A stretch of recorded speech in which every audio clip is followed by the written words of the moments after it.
Hi guys, Amber with Mind Blown Arts. Not going to show my face today. I haven't showered and I feel yucky. So this is why I'm painting today. And I figured I would show you guys a reverse dip with a flower aspect to it. So a bottle bottom. I do have pieces that are designed for this that have different numbers of slots on the bottom, but I really like my soda bottle bottom the best. So you can plop it right down in the middle. Some people will go ahead and put some paint in the center. You don't need that. You literally don't. I'll show you why once we get to it. So plop it down in the middle.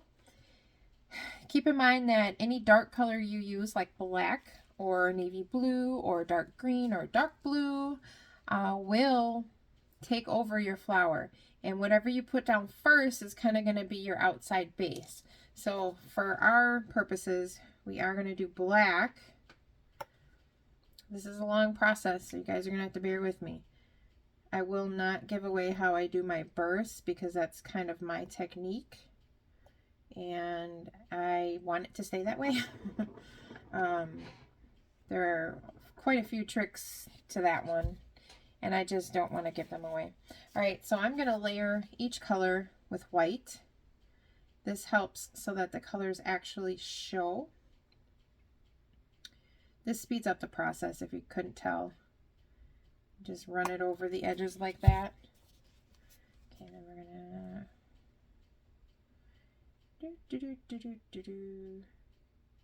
You want them to try to be uniform, otherwise your flower kind of goes all over the place.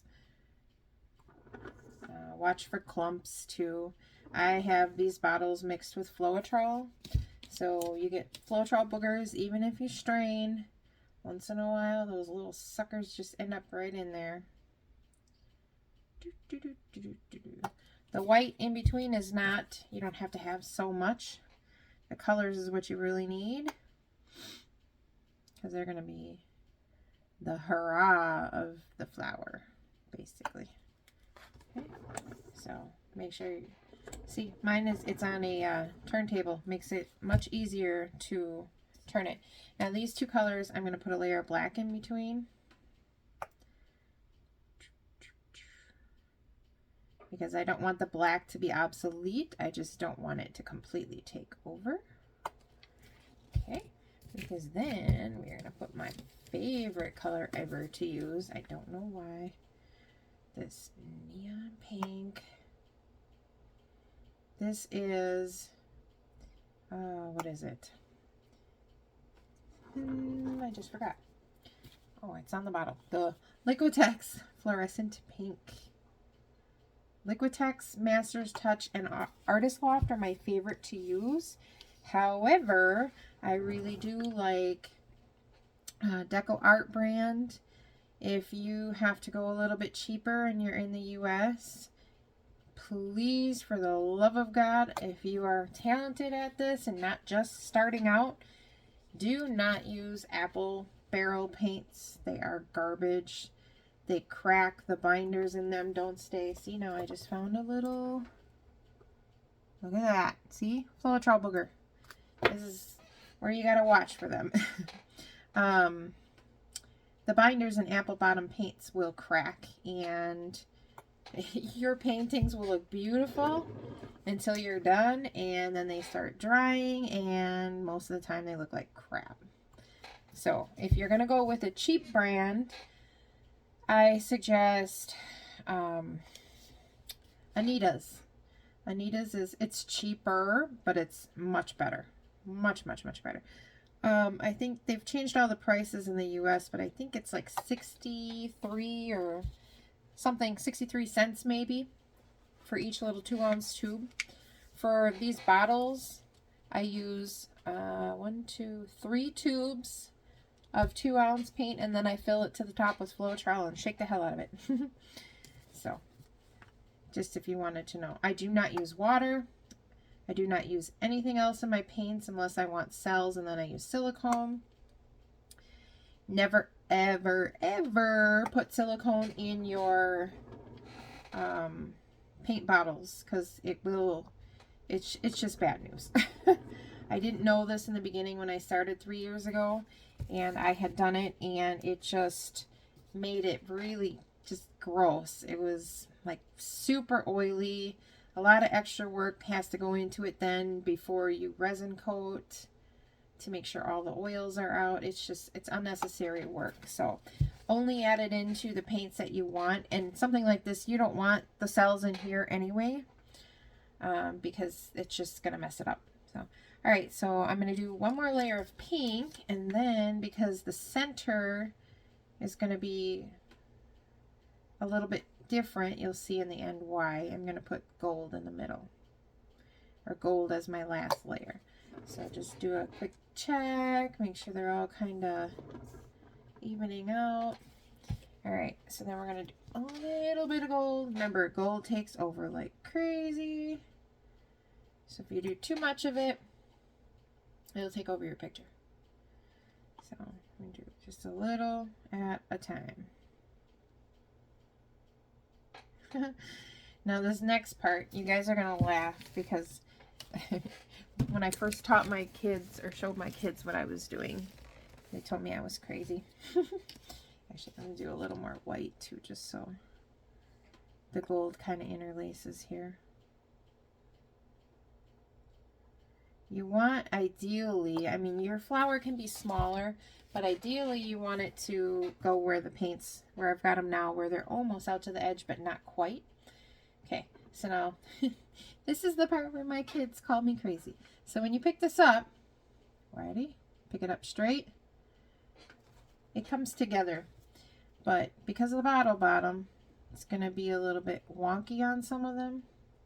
So I always give it a little helper. And the first thing my son said one day when I was doing it was that it looks like a butthole. But I will never, ever, ever forget that. Okay, so you just kind of let it settle for a minute because all the paints are kind of relocating or adjusting. I like to take my highlight color or a highlight color. In this case, I did not use a lot of the purple violet or neon purple. Oops. So I'm just going to do one easy ring around the outside. You do not have to do this. I just feel like sometimes it gives it a little extra pizzazz. Okay, now is the fun part. This is where you never know what's going to happen. So you are going to take, I hope you guys can see it well enough. So you're going to take paper toweling. Make sure you have enough to cover or almost cover your design. Gently lay it down. I do not put water on my paper toweling. It is not wet at all. It's easiest if you buy the tearaway sheets that are like in half, because that way if you have a bigger pattern and you need just 3 sheets, you're not wasting all kinds of paper toweling. And all I'm doing now is gently, very gently patting it down. Like imagine you're petting a cute, adorable little kitten. We've got 2 of them right now, and if you're rough with them, they run away. So just imagine, you know, nice, easy pats. Okay, go around twice. If you push too hard, you will create like little voids in your design when you're done. So don't do that. Okay, and now's the hard part. Be prepared for it to mess up. You have to be very careful. This is hard to do. It took me a long time to perfect it. So you're going to take one side and then another side. And you are only going to slowly bring it up into the middle. Okay. Then you're going to take the other side, bring it up. Make sure you hold it. And the last side and bring it up. One side always gets messed up because that's just the way that the napkin goes. So you can kind of tilt it, get your flower design back, and then we'll get it back into the middle after we get it nice and tilted. Okay, so look at that, guys. So, and then you're just gonna, I always do this in the center. I just don't like it when it looks wonky. Kind of looks like a little man right there. See it? the head, the arms, the feet. You can kind of do whatever you want, really. Okay. And I don't like what I just did, so we're going to just go over that again. I'm going to make it bigger and more pronounced. Okay. Alright, so now this is your flower. You don't want to blow it out too much, but you do need to blow it out.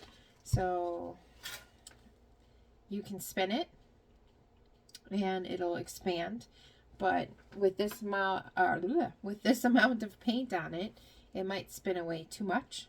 So I don't do that. I literally just, I am covered with painting aprons right now, but I'm going to spin it just a little, just to move it just a tiny bit. And it's on the spinner just loosely, so it's not secure, so I can't spin it real hard. Because then it's going to be on the floor and you guys are going to see the funniest blooper of ever. Alright, so now it's not really centered anymore, so you can move it again. Doesn't have to be centered. These are not meant to be perfect. They literally are fluid art, but you see how it all moved? It's not. Now we're going to spill the black paint is what we're going to do. Like I just did. We're going to dump the paint on the edges. A little bit more on the bigger corners. You do waste a lot of paint doing this, just so you know. I buy my black, white, navy, golds, all in bigger bulk bottles. Alright. So now, remember I only used the gold in the middle and it pretty much disappeared. So we're just going to do a little dot there. And then I'm going to put some lines here. You'll see why once I grab the blow dryer. Alright.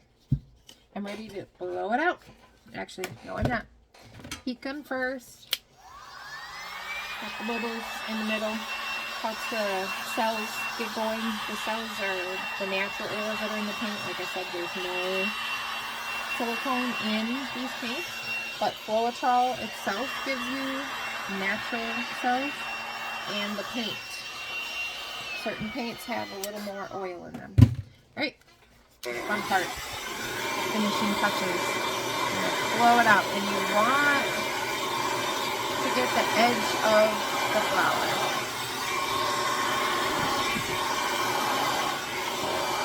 There's a lot of paint on here, and it'll take a very long time to dry if you don't get that outside edge of your flower. You want to get kind of a rainbow effect.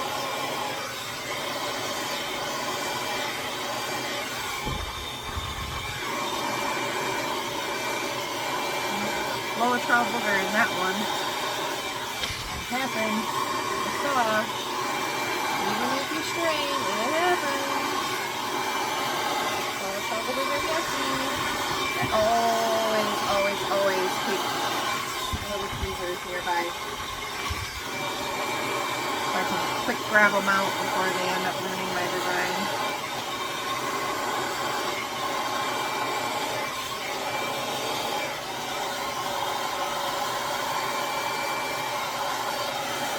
Overblow, and you will see where the paint comes apart. I don't want that.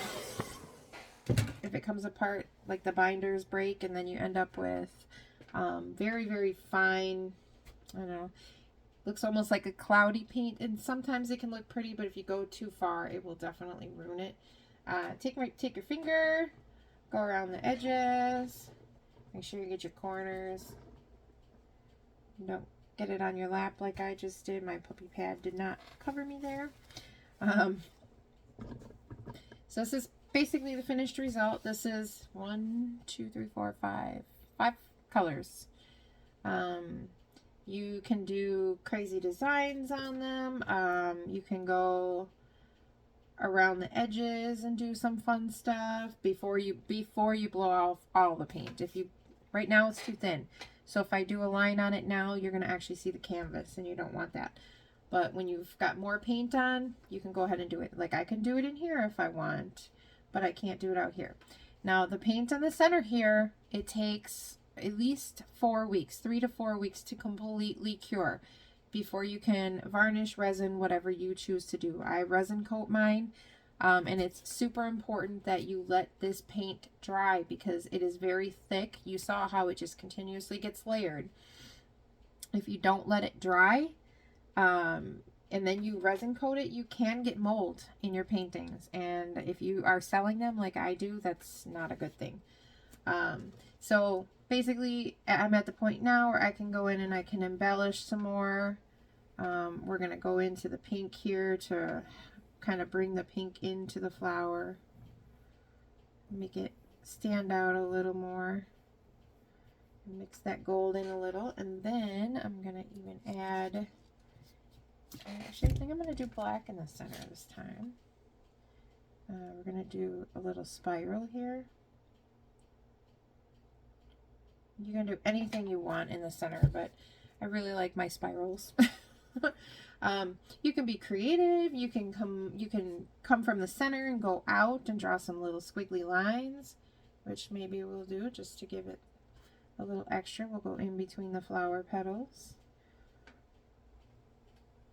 So versatile, guys. Getting the napkin part of it down is probably the hardest part for most, because if you don't hold it right, you can completely destroy your whole pattern.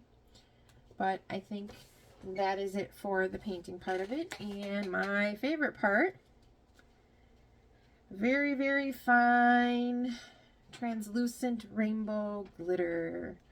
Just makes it pop. Everybody at my shows, my craft shows, when they come, they're like, ooh, there's glitter on this. It's so pretty. So that's a reverse dip flower blowout with a blow dryer. Pretty simple to do once you get the hang of the napkin. So go ahead and try, guys.